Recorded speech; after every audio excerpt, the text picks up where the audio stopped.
NKTV প্লাছৰ বাতৰিৰ প্ৰভাৱ গালৰিৰ এইবাৰ কামৰূপৰ গৰৈমাৰী ৰাজচক্ৰৰ চক্ৰ বিষয়া আৰু দুৰ্নীতিগ্ৰস্ত লাটমণ্ডলৰ সবিস্তাৰে বাতৰি সম্প্ৰচাৰ হোৱাৰ পিছতে গালৰিৰ বিষয়াৰ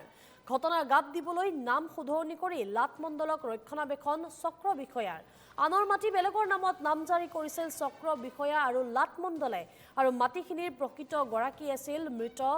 ধামাল শেখ নামৰ লোকজন তেজৰ সম্পৰ্কৰ সূত্ৰে মাটিখিনিৰ গৰাকীৰ স্বত্ব লাভ কৰে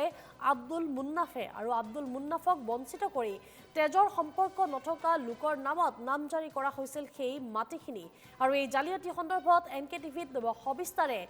ধাৰাবাহিকভাৱে প্ৰচাৰ কৰা হৈছিল বাতৰি আৰু বাতৰি সম্প্ৰচাৰৰ পিছতে দুখ থাকিবলৈ কৌশলী স্থিতি লৈ চক্ৰ বিষয়া আৰু লাটমণ্ডলে বাতৰি সম্প্ৰচাৰৰ পিছতে পুনৰ ধামাল শেখৰ নামতে বাহাল ৰখা হয় সেই মাটিখিনি দুৰ্নীতিগ্ৰস্ত লাটমণ্ডলক প্ৰশ্ৰয় দিয়াত চক্ৰ বিষয়াজনৰ বিৰুদ্ধে খৰ্গহস্ত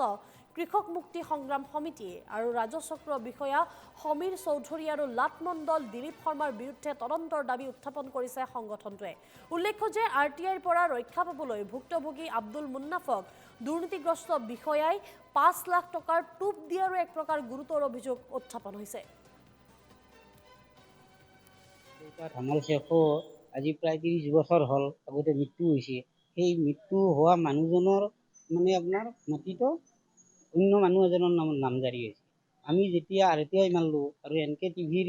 জৰিয়তে যেতিয়া আপোনাৰ নিউজ এটা ওলাল তাৰপিছত এই মাটিটো পুনৰাই মানে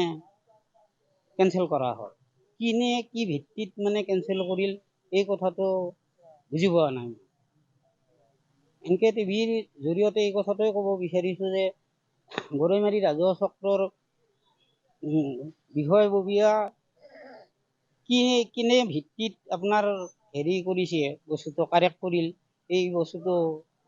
বুজি পোৱা নাই যোৱা বছৰ 2023 চনৰ অক্টোবৰ মাহত মাটি এডোখৰ আমি গম পালোঁ যে মাটি এডোখৰ অন্য মানুহৰ নামত যাৰ কোনো ৰিলেশ্যন নাই ৰিলেশ্যন নোহোৱা মানুহৰ নামত অংশীদাৰী নামজাৰি হৈছিলে নামজাৰি হোৱাৰ পাছত যাৰ মাটিডোখৰ আছিলে তেখেতসকলে এটা RTI কৰিছিলে RTI কৰাৰ পাছত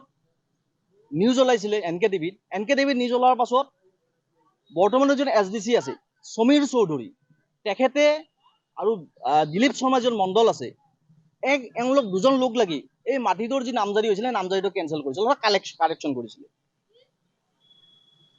এতিয়া কথা হ'ল যে এই যে RTIটো কৰিছিলে RTIটো কৰাৰ পাছত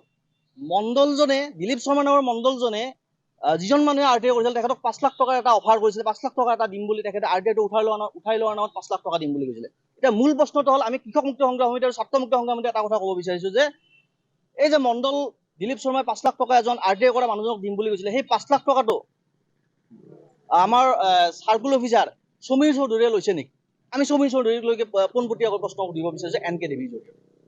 আৰু আমি ক'ব বিচাৰিছোঁ